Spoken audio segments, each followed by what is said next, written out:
મિત્રો સ્વાગત છે તમારું અમારી ચેનલ ગુજ્જુ લવ પહેલી ચેનલમાં। તો મિત્રો આપણે આજે એવી સ્ટોરી વિશે વાત કરવાના છીએ કે તમે સાંભળીને ચોંકી જશો। મારું નામ કોમલ છે અને મારો એક ભાઈ છે અને હું મારા ભાઈ બહેનમાં સૌથી નાની હતી। મારી બે બહેનો હતી જેના લગ્ન થઈ ગયા હતા અને હવે ભાઈના લગ્ન થઈ રહ્યા હતા, જ્યારે હું સૌથી વધુ ખુશ હતી કારણ કે મારી બહેનોના લગ્ન થઈ ગયા હતા અને તે તેના ઘરે ચાલી ગઈ હતી।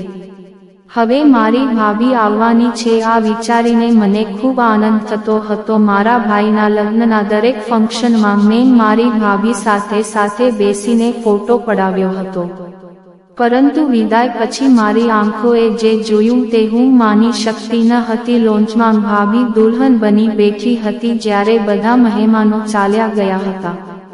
મને લાગ્યું કે માંગ કહેશે કે તમે તમારી ભાભીને રૂમમાં છોડી દો, પરંતુ માંગે મને એવું કંઈ કહ્યું નહીં, ઉલટાનું મારા બાબાએ મારા ભાઈને તેના રૂમમાં બોલાવ્યો। મારો ભાઈ જે તેની સુંદર દુલ્હનને જોઈને હસતો હતો।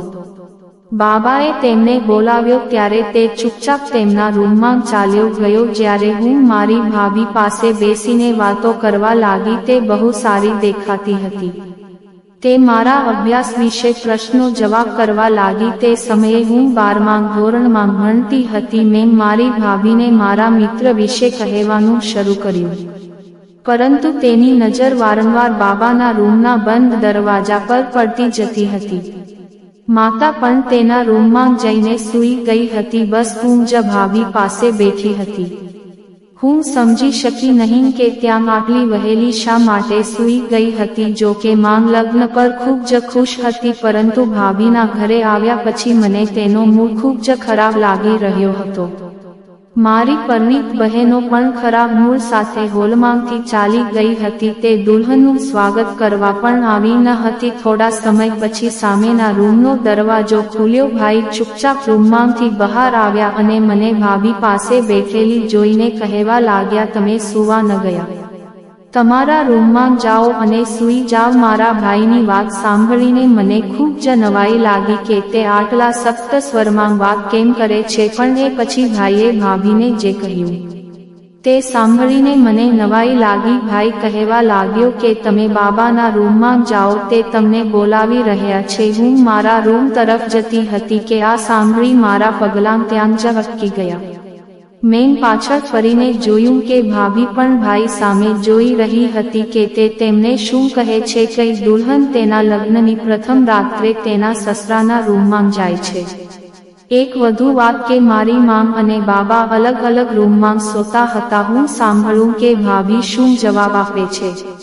એ પહેલાં ભાઈએ મને મારા રૂમમાં મોકલી દીધી। મેં મારા રૂમમાં આવીને દરવાજો બંધ કરી દીધો, પણ હું એટલી નાની નહોતી કે આ વાતો સમજી ન શકું। હું રૂમમાં તો આવી ગઈ હતી, પણ મારું આખું ધ્યાન બહાર હતું। હું મારા પલંગ પર આશ્ચર્ય સાથે વિચારી રહી હતી કે બાબાએ શા માટે ભાભીને તેના રૂમમાં બોલાવી। હું થોડા સમય મારા રૂમમાં બેચેન રહી, પરંતુ તે પછી મેં મારા કપડાં બદલ્યા અને મારા રૂમનો દરવાજો થોડો ખોલ્યો। જ્યારે મેં મારી સામે એવું કંઈક જોયું કે જેને મને મૂંઝવણમાં મૂકી દીધી। ભાભી બાબાના રૂમમાંથી બહાર આવ્યા અને રડતા રડતા તેના રૂમમાં ચાલ્યા ગયા। મને ખબર નથી કેમ મારું હૃદય ભરાઈ ગયું હતું। મારી ભાભી સુંદર હોવાની સાથે સાથે માસૂમ પણ હતી। મને ખબર નથી કે તે કેમ રડતી હતી, પણ હું આખી રાત શાંતિથી સૂઈ શકી નહીં। સવારે જ્યારે મારી આંખોમાં ચીસ પર ખુલી હતી, માંગ કોઈ પર ચીસો પાડી રહી હતી। મને આશ્ચર્ય થયું કે માંગ આટલી વહેલી સવારે કેમ ચીસો પાડે છે। મેં ઝડપથી ચાદર ઉતારી બાજુમાં રાખી અને ઝડપથી રૂમની બહાર નીકળી ગઈ, પણ મારી સામેનું દ્રશ્ય જોઈને હું સતબદ્ધ થઈ ગઈ। મમ્મી મારી નવી આવેલી ભાભી પર બૂમો પાડી રહી હતી। તે કહેતી હતી કે મને મોહ ચલાવે તે મહિલા બિલકુલ પસંદ નથી। જા અને ફરી ક્યારેય મારી સામે બોલતી નહીં તો જા અને રસોડામાં નાસ્તો બનાવ। મારી માતાનું આ રૂપ જોઈને હું ચોંકી ગઈ અને પરેશાન થઈ ગઈ। મારી પરિણીત બહેનો પણ તેમના પતિ અને બાળકો સાથે ત્યાં હાજર હતી। મને બહુ નવાઈ લાગી કે માંગ નવી વહુ સાથે આવું વર્તન કેવી રીતે કરી શકે। હું ઝડપથી આગળ વધી અને મારી માતાને કહ્યું કે માંગ નાસ્તો હું બનાવું છું। તેના લગ્ન ગઈ કાલે જ થયા છે, પરંતુ તે મારા શબ્દોથી ચોંકી ગઈ હતી। તેમ કહ્યું કે ખબરદાર જો તું આ છોકરી માટે કંઈ બોલી છો, ઘરનું બધું કામ તે જ કરશે। મારી ભાભી રસોડામાં ગઈ અને મારી બહેનો માને કહેવા લાગી, માંગ અમારું તો અમારા સાસરિયામાં નાક કપાઈ ગયું છે। એક તો અમારો એક જ ભાઈ અને તેના સાસરિયાઓએ અમને સોનાનું કંઈ દીધું નહીં। મારી બહેને નફરત સાથે કહ્યું। હવે હું સમજી કે મારી ભાભી બહુ દહેજ લાવી નહોતી, તેથી મારી માંગ અને બહેનોનું મોત ચડી ગયું હતું। મને મારી બહેનોના વિચારો વિશે પસ્તાવો થતો હતો અને પાછી માંગ એ પણ કહેવાનું શરૂ કર્યું કે મારો એક જ દીકરો હતો, તેના લગ્ન મેં આટલા પૈસા ખર્ચ્યા હતા, વિચાર્યું અમીર લોકો છે, ચોક્કસપણે કાર આપશે, પરંતુ ખાલી હાથે તેની સુંદર બલા મારા પુત્રના હાથમાં સોંપી દીધી। મારી ભાભી એ વખતે સામાન્ય કપડામાં રસોડામાં નાચતો બનાવતી હતી, ક્યાંયથી દુલ્હન લાગતી નહોતી અને મારી માતા અને બહેનો દહેજ ન મળતા દુઃખી થઈ રહ્યા હતા। મને મારા ભાઈના રૂમમાં જઈને કહેવાનું મન થયું કે તમારી એક દિવસની વહુ સાથે માંગ અને બહેનનું વર્તન જોઈ લો। માંગ અને બહેનોની ઈચ્છા પૂરી કરવા તમે પોતે જ તમારા લગ્નમાં વિલંબ કર્યો। મારો ભાઈ પરિવારમાં સૌથી મોટો અને આજ્ઞાકારી હતો, તેથી જ મારો ભાઈ બંને બહેનોના લગ્નને લઈને ખૂબ જ ચિંતિત હતો અને તેને બંને બહેનોને ખૂબ દહેજ આપ્યું હતું। જ્યારે ભાઈ રૂમમાંથી બહાર આવ્યા ત્યારે તેઓ ગભરાઈ ગયેલા લાગતા હતા। તેને પત્નીને રસોડામાં કામ કરતી જોઈને પણ કંઈ બોલ્યો નહીં, તેમાંથી બહુ ડરતો હતો। હું જાણતી હતી કે મારો ભાઈ મારી માતાનો આજ્ઞાકારી પુત્ર હતો, તેથી જ હું જાણતી હતી કે મારા ભાઈના પણ મારી માંગ જેવા જ વિચારો હશે।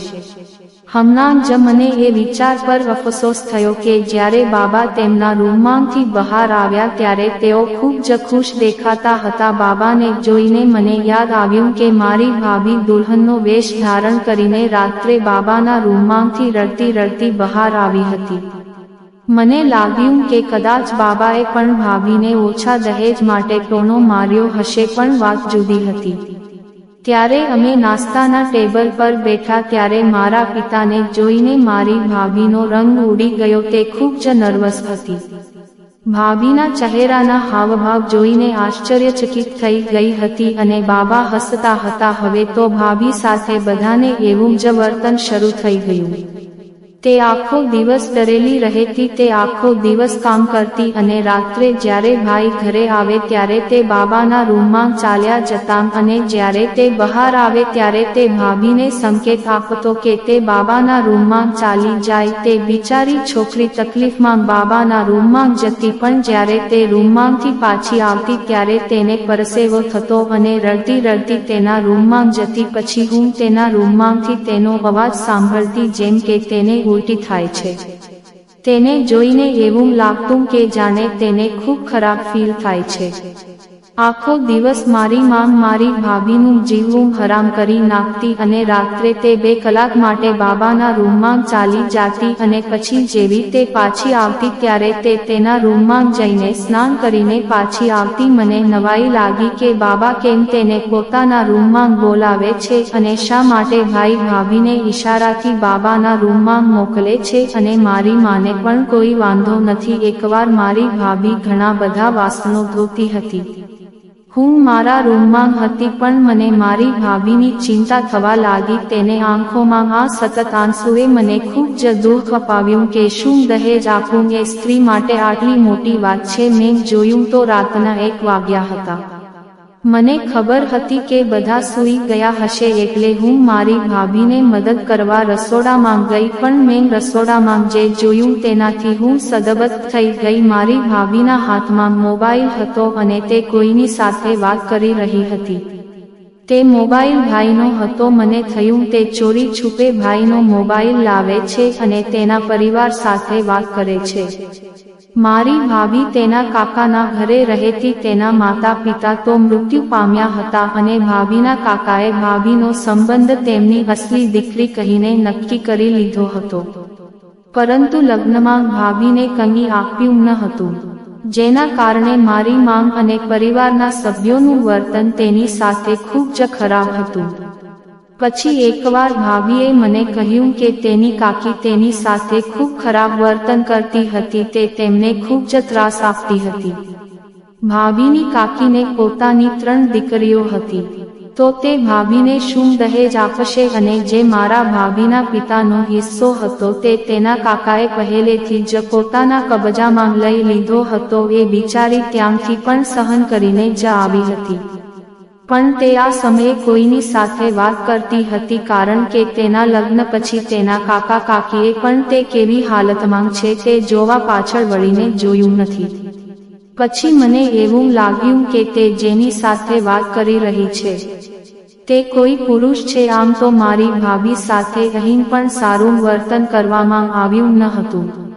મારું હૃદય તેમના વિશે વિચારીને દુખતું હતું. પરંતુ જે બાબત મને શંકાસ્પદ બનાવી રહી હતી તે એ હતી કે મારી ભાભી આ સમયે કોની સાથે વાત કરી રહી હતી, અને તે એક પુરુષ છે. મારી ભાભી તેને કહેતી હતી કે મને અહીંથી લઈ જાઓ, તમને ખબર નથી આ લોકો મને કેવી રીતે ટોર્ચર કરે છે અને જે વ્યક્તિ મારા સસરા છે તે કેટલી ખરાબ વ્યક્તિ છે. હું ઈચ્છું છું કે જે જુલ્મ તે મારી સાથે કરે છે તે તેની દીકરી પર પણ થાય. આ સાંભળીને હું ત્યાંથી ફરીને મારા રૂમમાં આવી ગઈ. ખબર નહીં એ વ્યક્તિ કોણ હતી જેની સાથે મારી ભાભી વાત કરતી હતી. મને બાબાનું ભાભી સાથેનું વર્તન આમ પણ ગમતું ન હતું, પણ મારી ભાભી જે રીતે રડી રહી હતી, મને કોસતી હતી, મારો આત્મા ધ્રુજતો હતો. પછી મેં વિચાર્યું કે બાબા એમ કેમ નથી વિચારતા કે જે તે ભાભી સાથે કરે છે મારી બહેનોના સસરા પણ તેમની સાથે આવું કરે તો શું તે સહન કરશે? અને શું મારો ભાઈ સાવ બેદરકાર થઈ ગયો છે કે તે પોતે જ તેની પત્નીને પોતાના પિતાના રૂમમાં મોકલે છે? આમ તો મારા પિતા મારી બહેનોને કહેતા કે તમારા સસરાની સેવા ન કરવી કે ન તો તેમના રૂમમાં એકલું જવાનું. મારી બંને બહેનો ખૂબ તેજ હતી, તેના સાસરિયાઓને નચાવીને રાખતી. તેનો પતિ પણ તેની કાબૂમાં હતો અને જ્યારે પણ તે અહીં આવતા ત્યારે ભાભીની સામટ લઈને આવતી. ભેદ ન લાવવા માટે તે તેને સતત ટોણા મારતી હતી. મારી માતા પણ કોઈથી ઓછી ન હતી. તે આખો દિવસ મારી ભાભીની પાછળ પડી રહેતી. દિવસમાં 1 કલાક પણ ભાભીને આરામ કરવા ન દેતી. બપોરે જ્યારે માંગ સૂતી હોતી ત્યારે હું તેને કામ કરાવતી. તે ક્યારેક મારી સાથે તેની લાગણીઓ વિશે વાત કરતી હતી, પરંતુ જ્યારે પણ મેં તેને પૂછ્યું કે બાબા તેને રૂમમાં બોલાવી શું કહે છે, ત્યારે તેનો રંગ ઉડી જતો હતો. મારા મનમાં ઘણા બધા પ્રશ્નો હતા જેનો મારી પાસે કોઈ જવાબ ન હતો. એક દિવસ ભાભી મારા પપ્પાના રૂમમાં ગયા ત્યારે મેં મમ્મીને પૂછ્યું કે બાબા કેમ રોજ ભાભીને પોતાના રૂમમાં બોલાવે છે? મારી વાત સાંભળીને મારી માતાએ મને ઝેર ભરી નજરે જોયું અને કહ્યું, આવા પ્રશ્નો પૂછવાનું બંધ કર, નહીં તો છોડીશ નહીં. તેથી એકવાર મેં વિચાર્યું કે હું પણ જોઈ લઈશ કે બાબા ભાભી સાથે રૂમમાં કરતા શું હતા. મારા ભાઈ મારા પિતાથી ખૂબ જ ડરતા હતા, તેથી તે બાબાના વાતની વિરુદ્ધ ગયા ન હતા. એક દિવસ ભાભી રૂમમાં ગયા. થોડીવાર પછી હું બાબાના રૂમમાં જવા માટે ઊભી થઈ તો મારી માતાએ મને રોકી લીધી. કહેવા લાગી, ખબરદાર જો તું તેના રૂમમાં ગઈ છું. મેં કહ્યું, હું કેમ ન જઈ શકું, મારે બાબા સાથે કામ છે.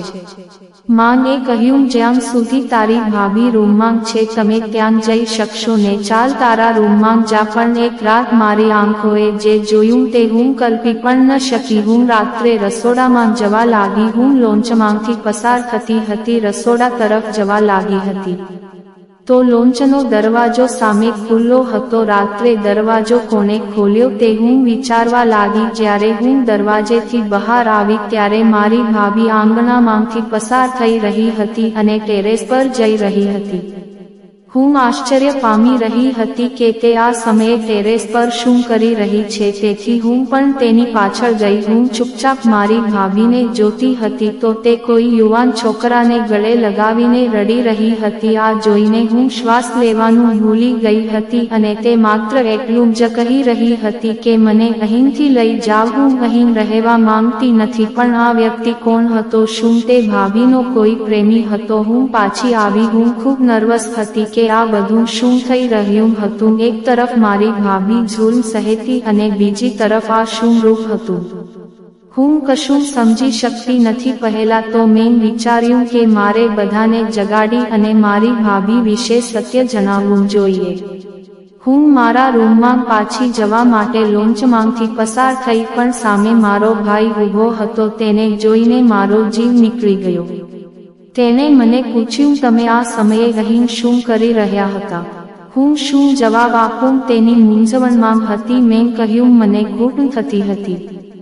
ભાઈ તેથી તાજી હવા લેવા બહાર આવી. ભાઈએ કહ્યું, સારું, પણ તને ખબર છે તારી ભાભી ક્યાં છે? તે આખા ઘરમાં ક્યાંય દેખાતી નથી. આ સાંભળીને હું વધુ નર્વસ થઈ ગઈ. શું કહેવું મને સમજાઈ જાતું ન હતું. ત્યાં જ ભાભી આવી પહોંચ્યા. ભાઈને જોઈને ભાભીના પણ હોશ ઉડી ગયા, પણ મેં તેને બચાવી લીધી. મેં કહ્યું, હું અને ભાભી બંને ટેરેસ પર હતા. મારી વાત સાંભળીને ભાભી સદબદ થઈ ગયા. તે કહેવા લાગી કે હા, હું તેની સાથે ટેરેસ પર હતી. મારો ભાઈ પણ સંતુષ્ટ થયો. તે સમયે મારી ભાભી તેના રૂમમાં ગઈ હતી. પણ સવારે ભાભી મારા રૂમમાં આવ્યા અને તેને બચાવવા બદલ મારો આભાર માનવા લાગ્યા. મેં કહ્યું, કોઈ વાંધો નહીં. પછી મેં તેને પૂછ્યું કે તે ટેરેસ પર કેમ ગઈ હતી અને તે વ્યક્તિ કોણ છે. તેને કહ્યું કે તે મારો ભાઈ હતો, જેને મારા કાકાએ બાળપણમાં ઘરની બહાર કાઢી મૂક્યો હતો, જેથી તે મોટો થઈને પોતાનો હિસ્સો ન માંગે. મારો ભાઈ ક્યાંક નાની નોકરી કરતો હતો, તેથી મને મદદ કરી શક્યો નથી, પણ હવે તે પોતે સેટ થઈ ગયો છે અને જ્યારે હું અહીંથી પાછો પછી જાઉં છું. આ સાંભળીને મને નવાઈ લાગી. મેં કહ્યું, તમારો એક ભાઈ પણ છે? તમે કહ્યું નહીં. તેને કહ્યું, મને શું ખબર કે આ ઘરમાં આવતાની સાથે જ મારા પર જુલ્મ અને ત્રાસ શરૂ થઈ જશે. મને લાગતું હતું કે લગ્ન પછી મારી મુશ્કેલીઓનો અંત આવશે, પરંતુ મારા માટે તો દરેક જગ્યાએ મુશ્કેલીઓ છે. મેં તેને કહ્યું, શું તે મારા ભાઈને છોડી દેશે? તેને કહ્યું,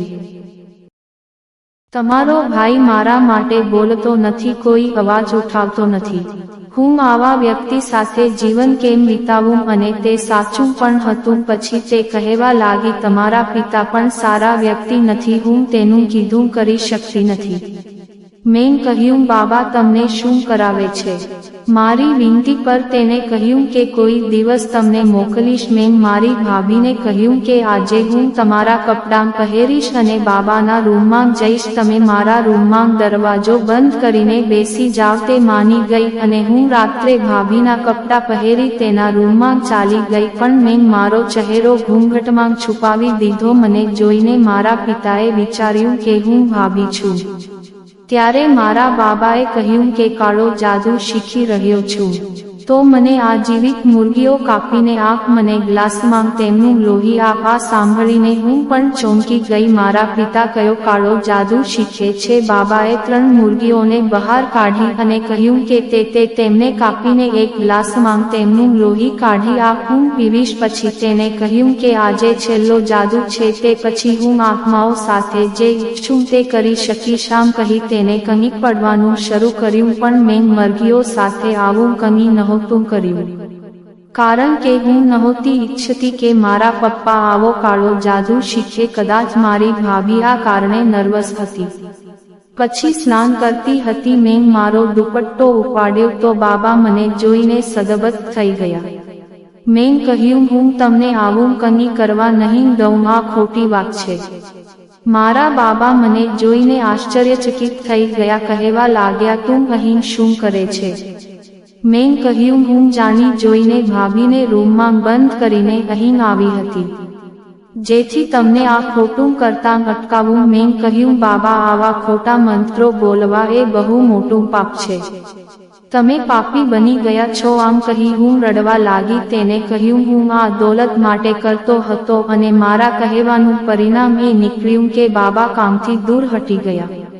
પછી મેં મારી ભાભીને તેના ભાઈને મારી સાથે લગ્ન કરાવવા કહ્યું કે હું મારા પરિવારને કહીશ કે જો તમે ભાભી સામે ગુનો કરશો તો તેનો બદલો તેનો ભાઈ મારી પાસેથી લેશે. એ રીતે મેં મારી ભાભીના ભાઈ સાથે લગ્ન કર્યા. મારા ઘરના સભ્યોનું વર્તન પણ મારી ભાભી સાથે સારું થઈ ગયું. મારી થોડી અકલને કારણે 2 ઘર બચી ગયા. હું મારી ભાભીના ઘરે ગઈ અને તેને આ જુલ્મમાંથી પણ છુટકારો મળી ગયો. મિત્રો, આજની વાર્તા વિશે તમારો શું અભિપ્રાય છે? મિત્રો, તમને આ વાર્તા કેવી લાગી કોમેન્ટ કરીને જણાવો અને તમને આ વાર્તા ગમી હોય તો ગુજ્જુ લવ પહેલી ચેનલને સબસ્ક્રાઇબ કરો.